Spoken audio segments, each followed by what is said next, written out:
प्रादुर्भाव से भक्ति महारानी के कष्ट का निवारण हो गया और भक्ति महारानी वहां दिव्य रूप से श्रृंगार करके वहां पे नृत्य करने लगी हैं और नारद जी को साधुवाद देती हैं। क्या कहती हैं? आइए हम सब प्रेम से करते हैं। प्रेम जब अनंत हो गया, रोम रोम संत हो गया। प्रेम जब वरुण जी, प्रेम जब अनंत हो गया, रोम रोम संत हो गया। आइए बोले श्रीमन नारायण भगवान की प्रेम।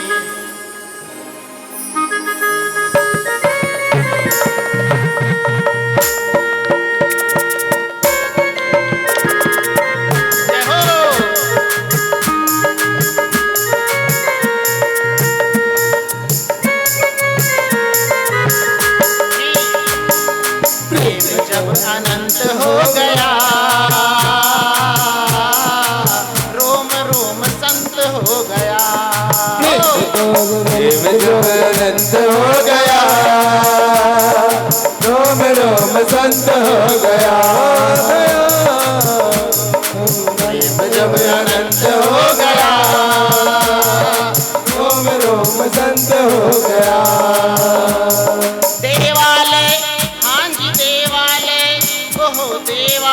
बन गया बदन, संत तो महंत हो गया। प्रेम जब अनंत हो गया, रोम रोम संत हो गया। प्रेम जब अनंत हो गया, रोम रोम संत हो गया।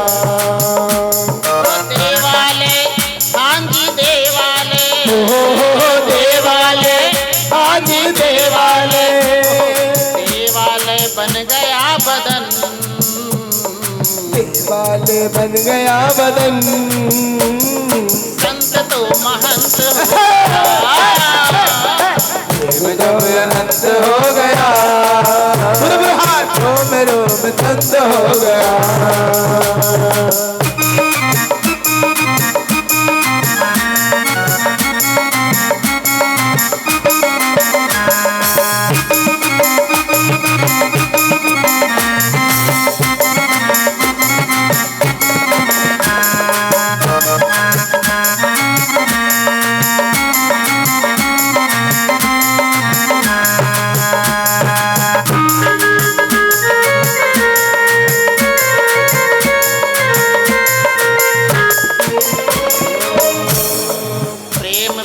सब कोई कहे, प्रेम प्रेम सब कोई कहे, पर प्रेम न जाने को।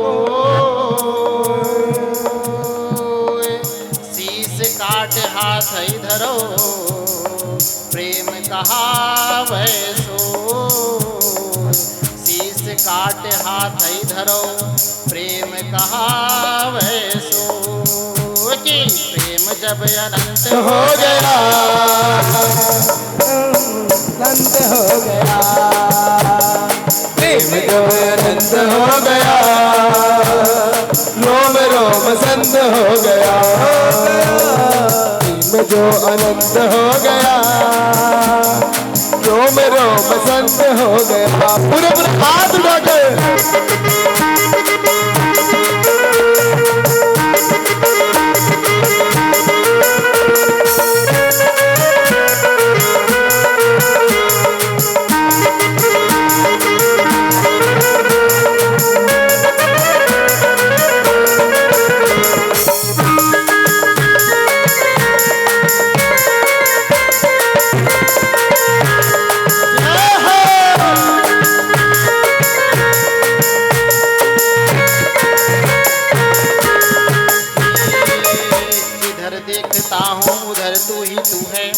जिधर देखता हूँ उधर तू ही तू है, गगन में भी तू है, चमन में भी तू है। तो जिधर देखता हूँ उधर तू ही तू है, गगन में भी तू है, चमन में भी तू है। वो लाली मेरे लाल की जित देखूं इतला, लाल ही ढूंढन में गई तो मैं भी हो गई लाल। प्रेम जब अनंत हो गया, रोम रोम आनंद हो गया, पूरे पूरे हाथ प्रेम जो आनंद हो गया, रोम रोम अंध हो गया।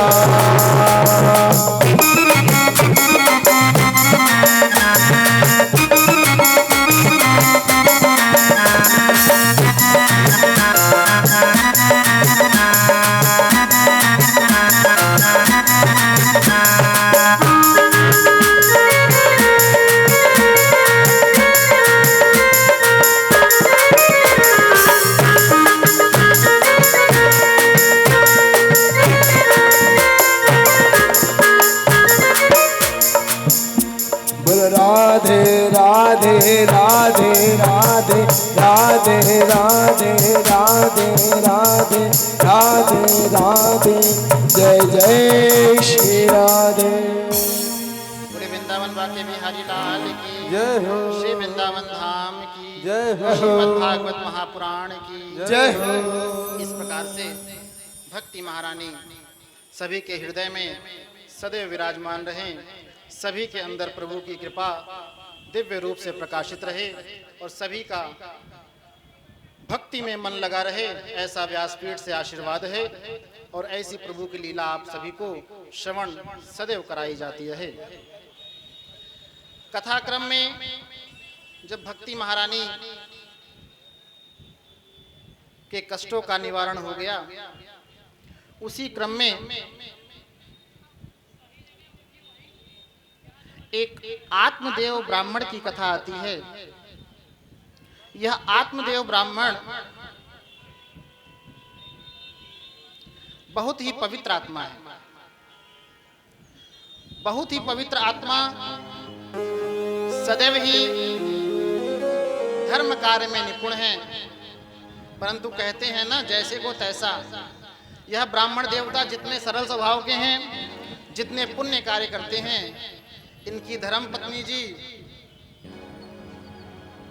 धुंधुली, क्या नाम है इनकी पत्नी का? धुंधुली। धुंधली यह उतनी ही विपरीत स्वभाव की है। ऐसा कौन सा कार्य है जो इनके पति देवता के विरुद्ध ना हो? अगर वह पूजन करते हैं तो यह पूजन नहीं करती हैं, अगर वह इस रास्ते पर चलते हैं सुमार्ग पर तो वह कुमार्ग पर चल देती हैं।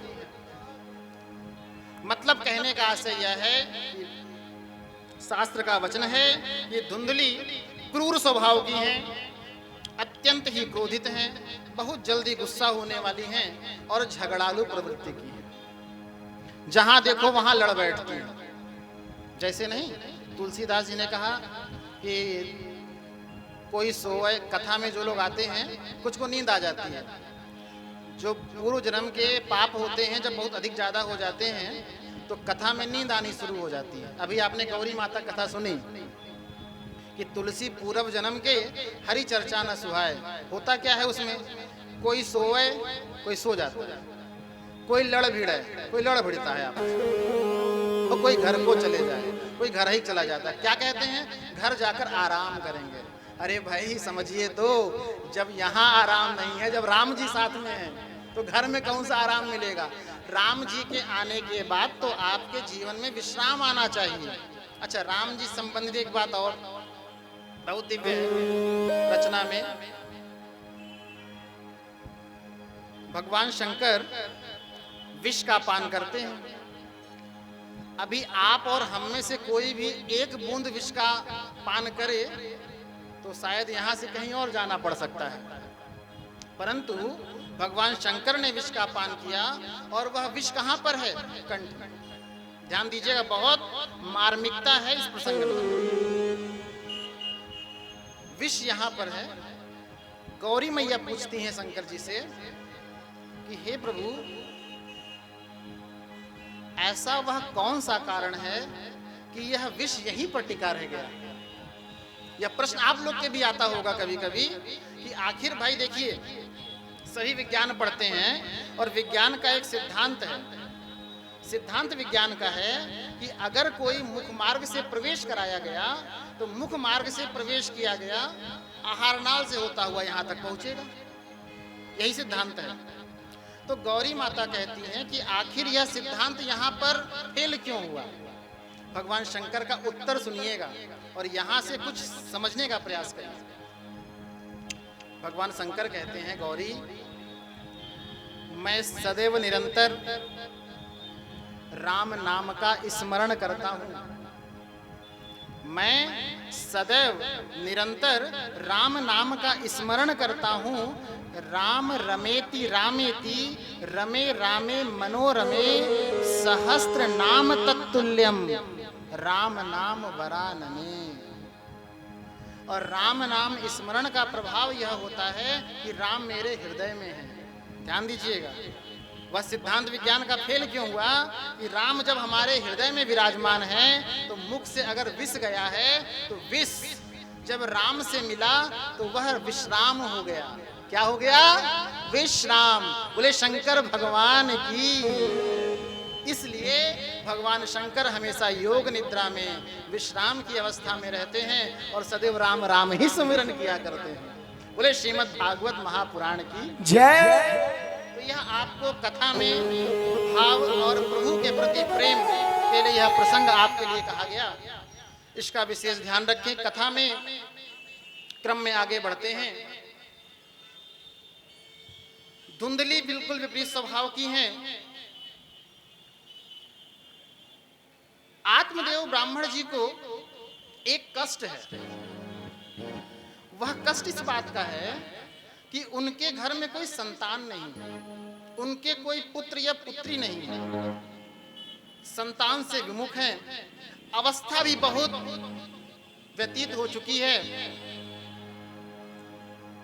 एक बार वह विचार करते करते, क्योंकि पत्नी भी स्वभाव से भजन करने लायक नहीं है, भजन करो तो तांडव शुरू हो जाता है, विभिन्न प्रकार से बाधा है।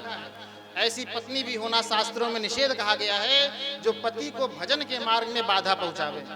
अरे पत्नी तो वह है जो पति के भजन मार्ग को आगे बढ़ा दे। तो धुंधली ने क्या करती हैं कि पति के भजन मार्ग में बाधा बनती हैं। एक बार बहुत व्यथित होकर के, क्योंकि आगे वंश कैसे आगे बढ़ेगा, इस बात को सोच विचार करके आत्मदेव वन की ओर चले जाते हैं। जब वन की ओर जाते हैं तो जाते जाते प्यास लगती है। एक तालाब के पास जाकर के जल ग्रहण किया और जैसे ही जल ग्रहण किया कुछ देर बैठे रहे थकान अवस्था में। स्थिति क्या है देखिए, जब ठाकुर जी कृपा करनी होती है ना तो माध्यम बना देते हैं। एक सन्यासी जी वहां पर आ गए। सन्यासी जी ने कहा, इस तरीके से क्यों व्याकुल बैठे हो? कहते हैं, मैं आपसे अपना दुख कहूंगा तो आप भी चिंतित हो जाएंगे, इसलिए रहने दीजिए। सन्यासी जी कहते हैं कि आप सज्जन विप्रवर कहिए तो हम सन्यासियों का कार्य ही है लोगों को दुविधा से बाहर निकालना, चिंता से मुक्त करना। यह हम सन्यासियों की परम प्रभु की कृपा है। कहते हैं कि तो सुनिए, अगर आप सुनना ही चाहते हैं। सबसे बड़ी समस्या तो भजन मार्ग में बाधा है। दूसरी बड़ी समस्या कि मेरे यहाँ कोई संतान नहीं है। तीसरी समस्या सबसे विकट, मैं घर में जो छोटे छोटे पौधे लगाता हूँ गमले में, तो वो पौधे मुरझा जाते हैं। मतलब इतना ज्यादा प्रभु की कृपा मुझ पे बरस ही नहीं पा रही है, इतना मैं दुर्भाग्य हूं, इतना मेरा दुर्भाग्यपूर्ण जीवन है। और जिस गाय को मैं अपने घर लाता हूं वो गाय आते ही बंध्या हो जाती है। जो पुष्प बाहर से लाते समय खिले रहते हैं वो मेरे घर में प्रवेश करते मुरझा जाते हैं। इतना दोष है मेरे जीवन में। अगर जलकूप कोई प्रांगण में बनाया गया तो वह जलकूप भी सूख जाता है। अनेक प्रकार के दोष गिनाए हैं आत्मदेव ने। सन्यासी ने इतनी ही देर में उन आत्मदेव विप्रवर का पूरा ललाट पढ़ लिया। देखिए, ललाट से बात याद आई, आपको समझाते चले। कभी भी किसी को अपनी हस्तरेखा नहीं दिखानी चाहिए। अगर सामने वाला इतना ही ज्ञानी है तो आपकी मस्तक की रेखाओं को देख करके आपके वर्तमान भूत भविष्य की गणना कर सकता है। आप जब अपने हाथों को दिखाते हैं किसी के सामने तो आपके तो पुण्य क्षीण होते ही होते हैं, जितने आप पुण्य किए होते हैं क्षीण हो जाते हैं। 8 पहर होते हैं, कितने पहर होते हैं? 8, 24 घंटे। प्रत्येक पहर में हर 3 घंटे के बाद एक तिल के बराबर रेखाएं ऊपर नीचे होती हैं। आपको आज एक मंत्र दे करके जा रहा है, कभी हाथ मत दिखाया करिए किसी को। सामने वाले की क्षमता हो आपके मस्तक की रेखाओं को देखे और आप अगर जो पूछते हैं बता दे तो वह योग्य है जी। क्यों अपने पुण्य छीड़ करते हैं आप सभी? तो ऐसा नहीं है, पूर्व में आया भी है। जब भगवान नारद जी जब पार्वती जी का विवाह हो रहा था, जब हिमालय राज के पास गए हैं तो वहां पर उन्होंने मस्तक की रेखाओं को देखकर बता दिया था सती का विवाह शंकर भूत भावन भोलेनाथ से होगा। विष्णु जी से लाख प्रयास किया गया विवाह होने का, मगर विवाह न हो पाया, भगवान भूतनाथ भोलेनाथ से हुआ। यह मस्तक की रेखाएं देख के नारद जी पहले ही बता दिया है ना। तो इसको लिलार कहते हैं। आपके लिलार पर जो लिख दिया गया है उसको कोई नहीं मिटा सकता है, लेकिन हाथ की रेखाएं तो मिटाने और बनाने की क्षमता तो परम सर्वेश्वर मेरे प्रभु के हाथों में है कि वो जब चाहे इसको बिगाड़ भी सकते हैं। क्योंकि रेखाएं तो उनकी भी होती है ना, भाग्य तो उनका भी होता है। जिनके जो है हाथ नहीं होते हैं वो कैसे चलते हैं, सोचने का विषय है। अन्यथा हमारा सनातन जब अन्यथा के प्रपंचों में पड़ जाता है तब वहां से वह गिरना शुरू हो जाता है। बुद्धि और विवेक, यही परीक्षित जी का प्रश्न है सबसे पहला, कि विवेक की वृद्धि कैसे की जाए, बुद्धि कैसे आगे लगाई जाए, विवेक कैसे लिया जाए। तो इस प्रकार से कथा क्रम में आत्मदेव की मस्तक की रेखाओं को ब्राह्मण ने पढ़ा, उन सन्यासी ने, विद्वान ने पढ़ा और विद्वान ने बता दिया कि तुम्हारे इस जन्म में तो क्या, आगे के 7 जन्मों में कोई पुत्र नहीं है। यह बात बता दी उन्होंने कि आगे के 7 जन्मों में आप कोई पुत्र ही नहीं है।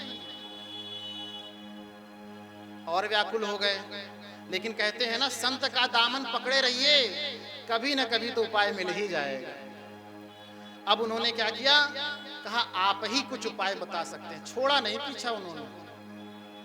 अंत में जाकर के जब कहते हैं कि ठीक है उपाय लेना ही है, तो उनकी झोली में एक फल रखा हुआ था, उस फल को लिया, कहा ले जाओ अपनी पत्नी को खिला देना।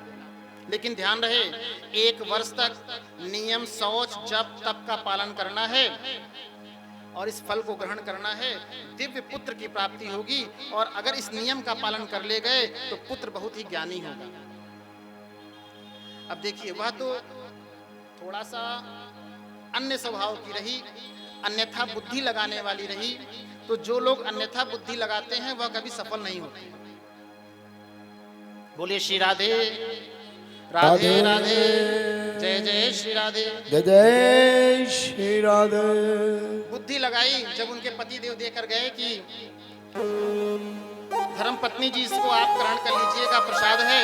अगर आप पूरी बात बताई, कुछ छुपाया नहीं, यदि आप इसको ग्रहण कर लेती हैं तो 1 वर्ष तक नियम शौच जप तप का पालन किया जाए तो 1 वर्ष के पश्चात दिव्य पुत्र की प्राप्ति होगी और वह बहुत ही ज्ञानी होगा। अब यहाँ पर धुंधली ने अपना दिमाग लगाना शुरू कर दिया। उनकी पत्नी ने कहा अगर मैं फल खाती हूँ, देखिए क्या क्या सोच रही हैं धुंधली, सोच रही हैं अगर मैं फल खाती हूँ तो संत की वाणी है, मिथ्या नहीं होगी, मैं गर्भावस्था धारण करूंगी, गर्भावस्था हो जाएगी तो मैं चल नहीं पाऊंगी, चल नहीं पाऊंगी तो आगे धन व्यवसाय कैसे आगे बढ़ेगा, उठने बैठने में दिक्कत समस्या उत्पन्न हो जाएगी। और तो और अगर कहीं ननद घर पर आ गई तो कहीं ऐसा ना हो मैं एक जगह बैठ लूं, मेरा सब जो सेवाएं हैं घर पर मुद्राएं हैं वह लेकर के चलता फिरे। तो नाना प्रकार के प्रलाप मस्तक पे आने लगे और यह सारी बात अपनी पड़ोस की सखी से जाकर उसने कह दिया। उसकी सखी ने भी कहा ठीक है फल मत खाना। समय का ऐसा संयोग रहा कि उसी समय उसकी बड़ी बहन आ गई। किसकी? धुंधुली की। यही सारा वृतांत उसने उसे कह दिया। संयोग ऐसा था कि धुंधुली की जो बड़ी बहन थी वो 6 महीने गर्भावस्था में थी। उसने कहा देखो ऐसा है कि 6 महीने के पश्चात मेरे यहाँ पुत्र उत्पन्न होगा। मैं अपने पति से कह के उनको धन की आवश्यकता होती है, आप उन्हें धन दे दीजिएगा, मैं अपना पुत्र आपको दे दूंगी और मैं अपने यहाँ बता दूंगी कि मेरा पुत्र मृत पैदा हुआ था। देखिए यह काल चक्र की विपरीत घटना है।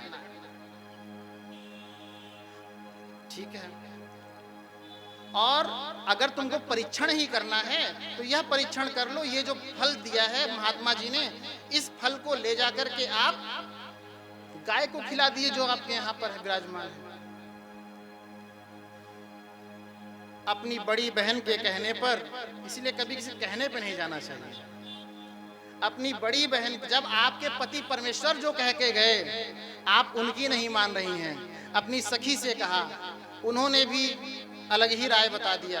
आपकी बड़ी बहन ने तो पूरा का पूरा मारा, अन्यथा अनर्गल पलाप ही कर दिया। स्थिति ऐसी हुई, उस फल को गाय को खिला दिया गया और धुंधुली ने जैसा विचार योजना बनाई थी उसी योजना के अनुसार बड़ी बहन के यहाँ पुत्र उत्पन्न होता है। उस पुत्र को धुंधुली को ला करके दे दिया गया। आत्मदेव बड़े प्रसन्न हुए और प्रसन्न होकर उन्हें कुछ पता ही नहीं था। आत्मदेव जी ने उसका नामकरण किया और आत्मदेव जी ने उनका नाम रखा धुंधकारी। क्या रखा? धुंधुली का पुत्र हुआ इसलिए उसका नाम रख दिया धुंधकारी। और जैसी मां वैसा बेटा। लेकिन एक घटना और घट रही है समांतर में। एक घटना घट रही है,